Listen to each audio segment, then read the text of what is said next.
Hola, ¿cómo están?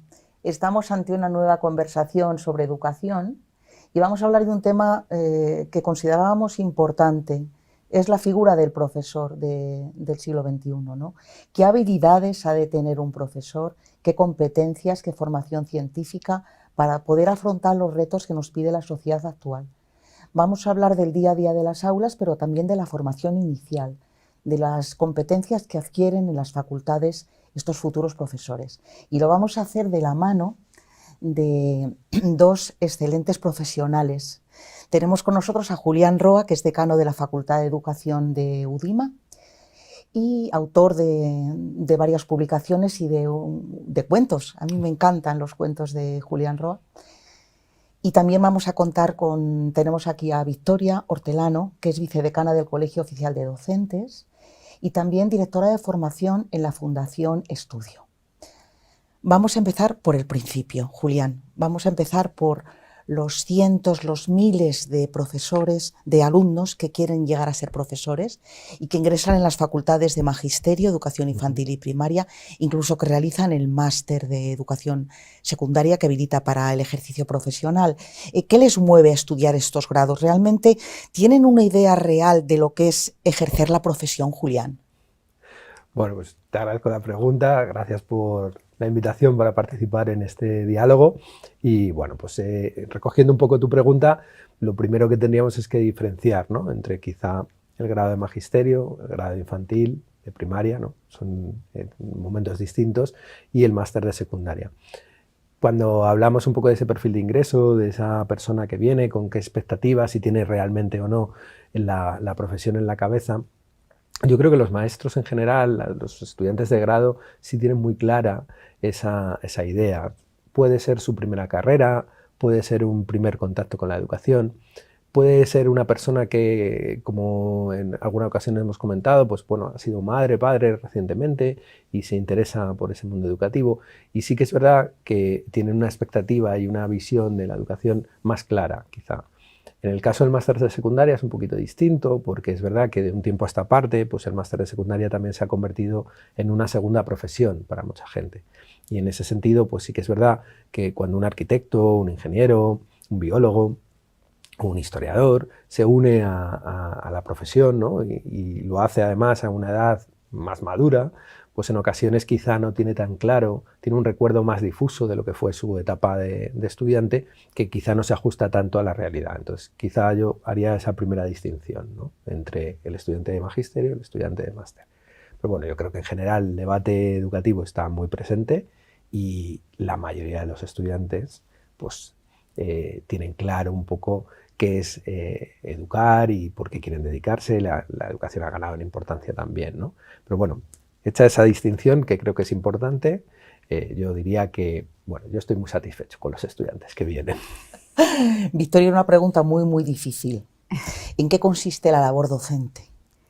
Pues mira, yo te voy a contestar a esta pregunta haciendo referencia a una carta maravillosa que escribe hace ya bastantes años Julio Cortázar, y él habla de lo que significa ser maestro. Él dice: ser maestro significa construir en el espíritu y la inteligencia del niño, estimular todo lo que en el alma infantil haya de bello, de bueno, de aspiración a la total realización. Y efectivamente, ser maestro significa aspirar a esa total realización, a educar integralmente a la persona, no solamente instruir. Y es tener muy presente que el docente tiene que tener a la disposición de los niños todas sus cualidades, las habilidades, el conocimiento, pero sobre todo una actitud de estar siempre a su disposición.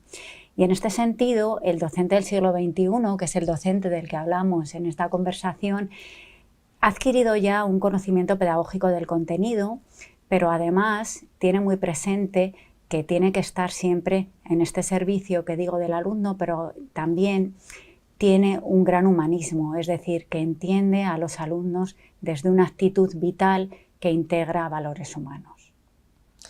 ¿Cómo se compagina esa formación en el conocimiento de la materia, de la ciencia, y esa formación pedagógica, como explica Victoria, tan necesaria, ¿no? Bueno, realmente casi todos los títulos de educación se construyen de la misma manera. Normalmente suele haber 4 grandes bloques, 4 grandes áreas. Por un lado está el conocimiento per se, ¿no? el volver a encontrarte con los números, con las letras, con la historia, con la ciencia, ¿no? Ese momento está. Luego hay un momento más pedagógico, como comentas, donde bueno, entramos a las herramientas, a la didáctica, a la metodología, al recurso, a la evaluación, a la organización del tiempo, del espacio, ¿no? Un poco todas esas, las modalidades de enseñanza, que ahora ya no podemos hablar de una única modalidad de enseñanza, hay varias. Entonces, ese complemento pedagógico también forma un bloque muy importante. Y luego, aunque seguramente los abordaremos a lo largo de la conversación, está la parte más psicológica, ¿no? De cómo funciona el cerebro, de cómo nos desarrollamos como individuos, etcétera, y la parte más social, más sociológica, conocer la legislación, la sociedad en la que vas a impartir, claro, etcétera. Entonces, quizá con esas 4 áreas es con lo que formamos en general a los nuevos profesionales, y esas 4 áreas están en casi cualquier titulación que se crea o que se configura de educación. Así que permíteme que amplíe la parte de conocimiento y la parte pedagógica con la parte psicológica y la parte social, y creo que esa sería un poco el puzzle. ¿Cómo se configura eso? Bueno, pues esa es la magia, ¿no? Eso es lo que tenemos que conseguir nosotros, que ese conocimiento no sea una sucesión de ítems que uno resuelve, sino que realmente sea un conocimiento que esté integrado y que sea interdisciplinar y transversal, ¿no? Un poco a toda nuestra materia, tener esa referencia. Pues ese sería el secreto, digamos. Un conocimiento pedagógico del contenido, ¿no? Sí, el conocimiento pedagógico del contenido en realidad es el conocimiento profundo de la disciplina que se imparte, pero además el conocimiento de cómo se aprende esa materia y cómo se enseña. Pues vamos a empezar por el conocimiento de la materia.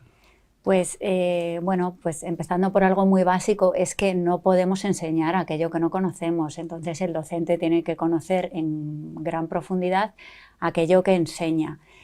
Pero esto no quiere decir que cuando el docente está dando clases se ciña solamente al conocimiento de la materia que está impartiendo, sino que hablamos de un conocimiento que tiene, de un docente que tiene que ser sobre todo oculto, es decir, tiene que conocer muchísimas materias, muchísimas disciplinas.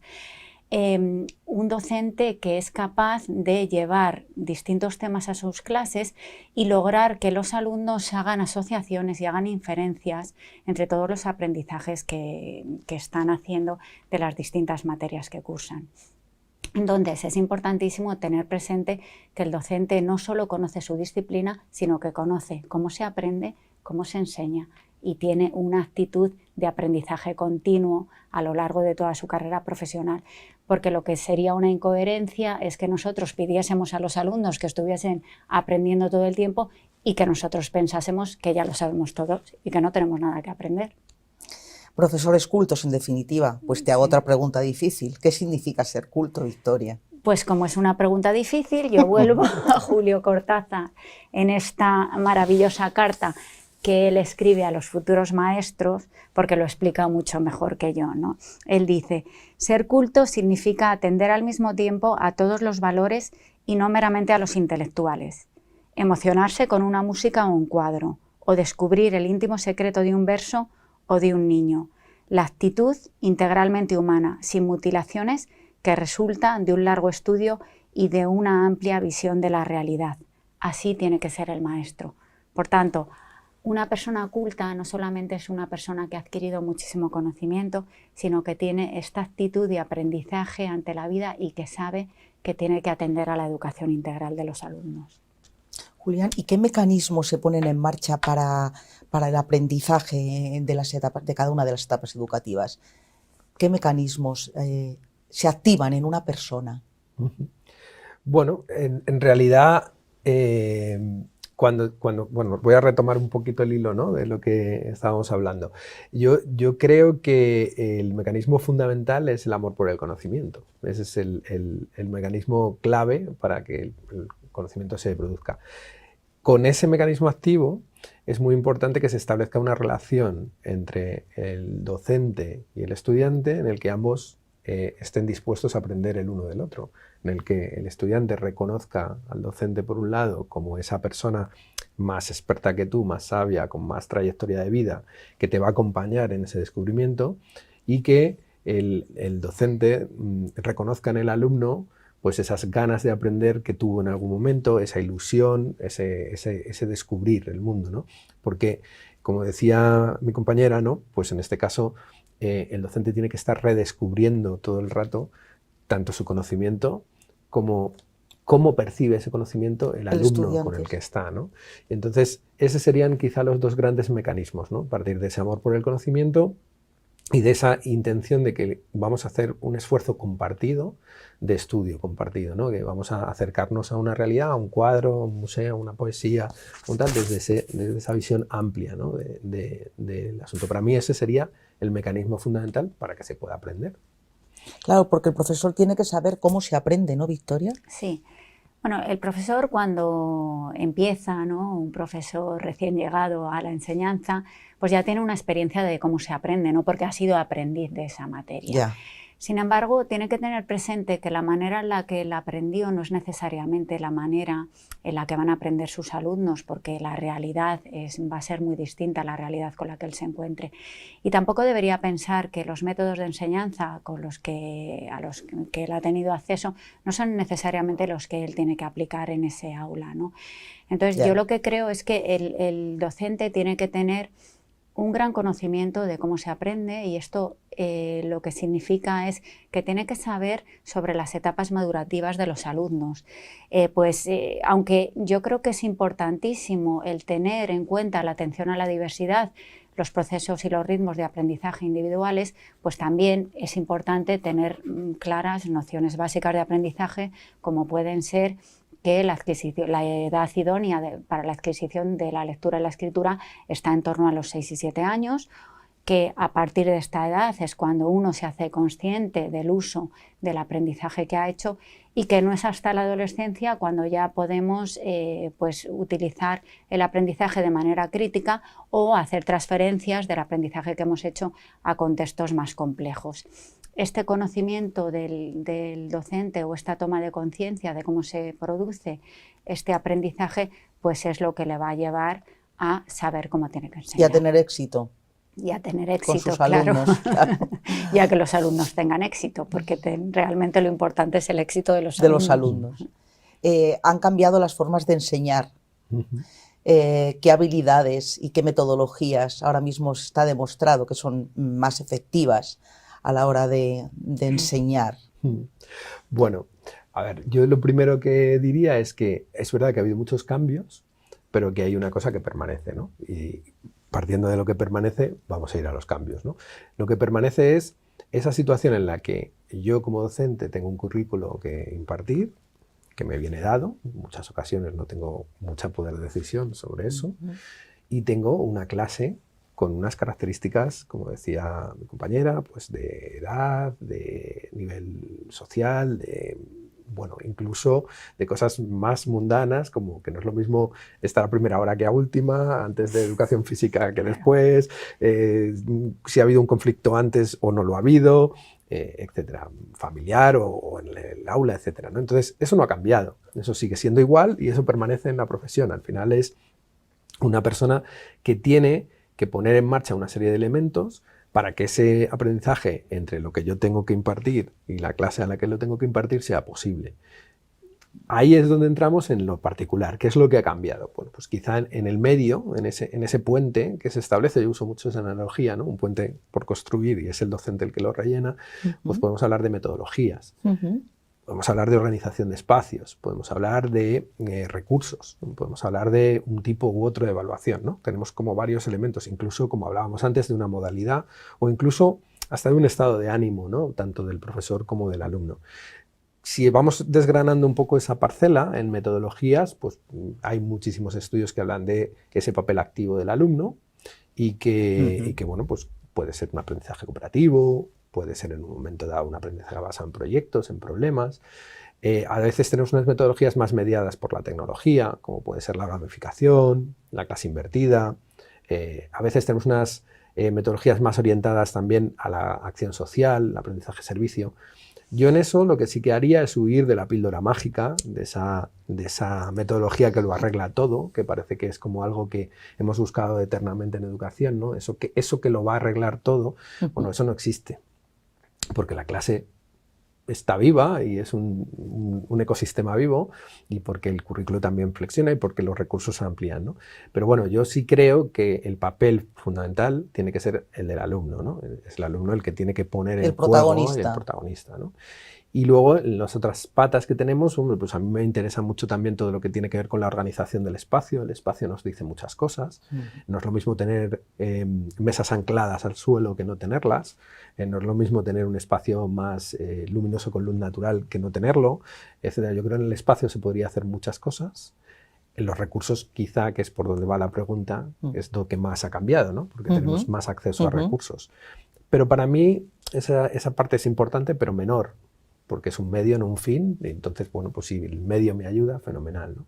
Y la evaluación creo que sería un tema aparte que tendríamos que extendernos un poquito más, porque sí que es un tema muy importante, porque al final lo que no se evalúa se devalúa, y al final el cómo evalúas condiciona muchas veces todo el proceso. Entonces, bueno, ¿ha cambiado? Sí, pero lo esencial permanece. Lo esencial permanece. ¿Estás de acuerdo? ¿Añadirías alguna apreciación, Victoria? Sí, yo en relación a los métodos estoy muy de acuerdo. Yo creo que no existen píldoras.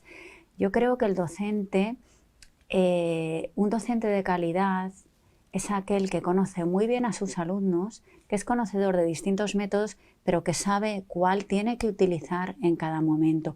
Y también tenemos que darle un lugar a la clase magistral.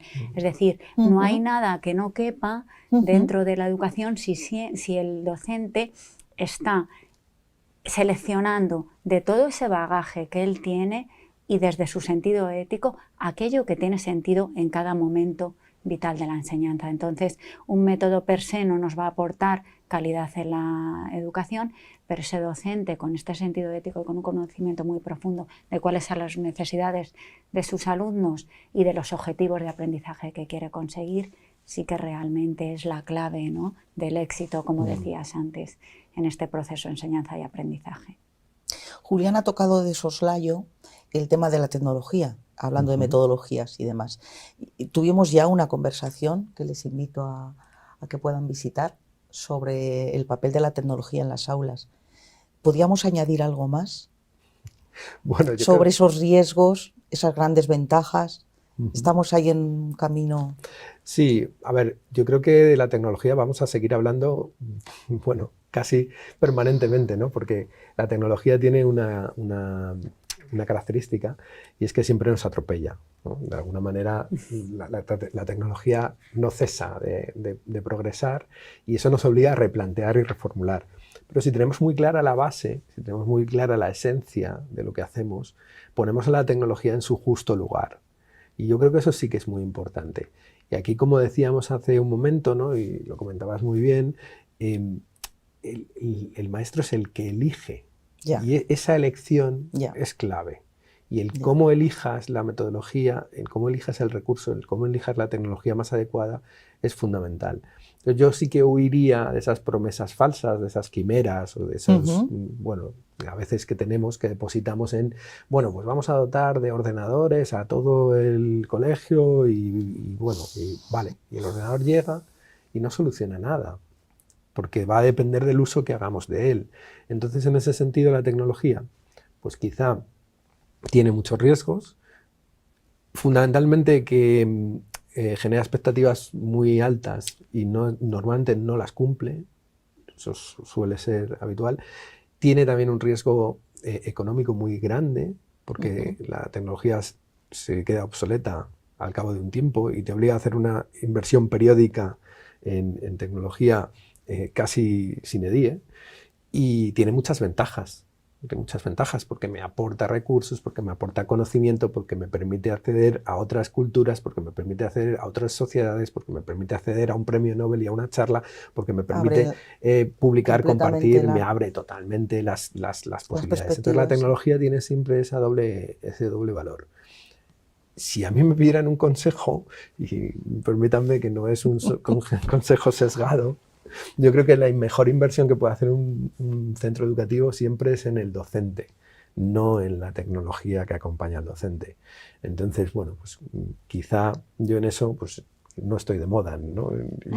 Y puede que no, pero creo que la gran inversión de un centro educativo es en el docente, y el docente sigue siendo la pieza clave que elige, que selecciona, que capta, que percibe, que pone al servicio toda su vida, muchas veces, de conocimiento al alumno.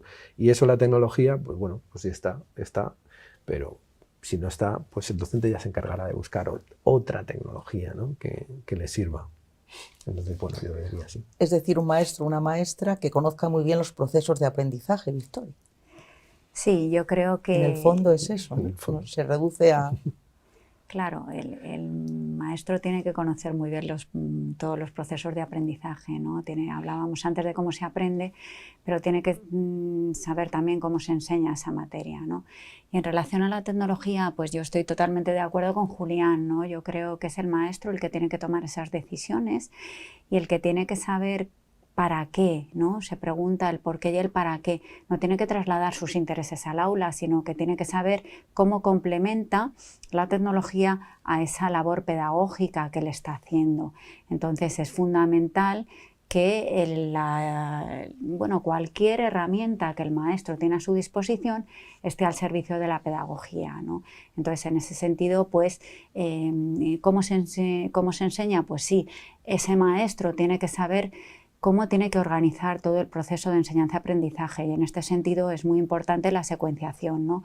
Tiene que saber también sobre didáctica y tiene que saber sobre procesos de evaluación. Cuando hablo de secuenciación me refiero a que tiene que saber cómo se organizan todos los conceptos para facilitar el aprendizaje, de manera que los presente de una forma que sean asequibles para los alumnos. Y en este sentido a mí siempre me gusta hablar de partir de los conocimientos previos, porque toda la información nueva se adquiere relacionándola con otros conocimientos que nosotros ya teníamos de antemano. Y en este sentido, pues hay dos ideas que me parecen fundamentales a la hora de enseñar.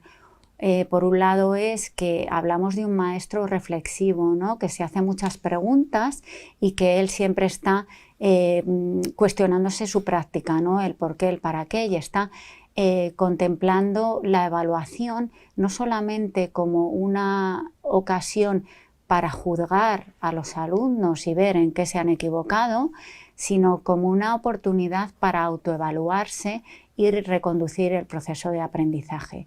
Y en este sentido, pues me acuerdo mucho de unas palabras de Jimena Menéndez Pidal, que ella siempre decía: hablar de la evaluación o considerarla no como un juicio final y un fallo fiscal, son sus palabras, sino como una oportunidad de aprender y de poner en valor los logros del alumno. Y entonces es muy bonito pensar en una evaluación en positivo, una evaluación que es informativa para el profesor, pero que es formativa para los alumnos. Entonces yo creo que cuando hablamos de cómo debe enseñar el docente, tiene que tener presente todas estas cosas.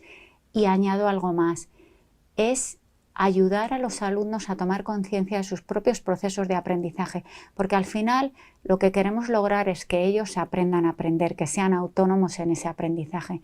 Entonces, si les ayudamos a reflexionar sobre cómo aprenden, pues estaremos de alguna manera también facilitando que en el futuro ellos puedan ser aprendices autónomos.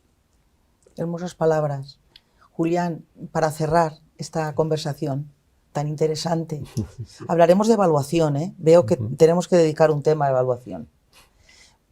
¿Qué les dirías a los maestros del siglo XXI, estos que empiezan ahora a incorporarse a las aulas, bueno, después de todo lo que hemos reflexionado en este ratito? Yo les diría, lo primero, bienvenidos, ¿no? Bienvenidos a un mundo maravilloso, a una profesión de servicio humana, y bienvenidos a una profesión que te va a acompañar toda la vida. No vas a dejar de ser maestro nunca.